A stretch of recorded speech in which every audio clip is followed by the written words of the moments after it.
Next question, 4-year-old boy comes to your clinic with a history of frequent falls, recurrent pneumonias, multiple admissions, and an elevated alpha-fetoprotein level.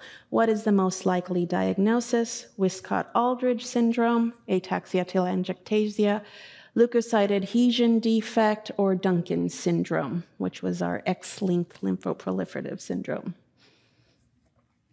And the correct answer there is B, Ataxia Telangiectasia. If we take a look at our history, frequent falls, again, they're telling us this information for a reason, right? Recurrent pneumonias, indicating maybe an immunodeficiency, and elevated alpha-fetoprotein.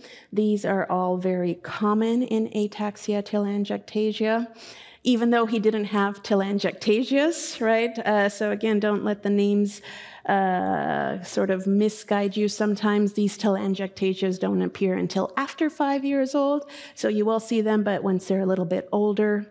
Elevated alpha-fetoprotein, I would circle that one. Recurrent infections and frequent falls. It's not Wiskott-Aldrich. We talked about the triad just a second ago, thrombocytopenia, eczema. Leukocyte adhesion defects, they'll have leukocytosis, poor growth. We're going to talk about that as well. And we talked about X-linked lymphoproliferative or Duncan's. They had EBV infections. All right. So ataxia telangiectasia, again, ataxias, telangiectasias, and immunodeficiencies. You don't have all three until later on, so if I were trying to trick you, I would trick you and not have all three of those. Autosomal recessive, it is found in your ATM gene, which is responsible for DNA repair. So because DNA cannot be repaired, you're susceptible to ionizing radiation. You have a very high risk of cancer, so very high frequency of leukemias and lymphomas.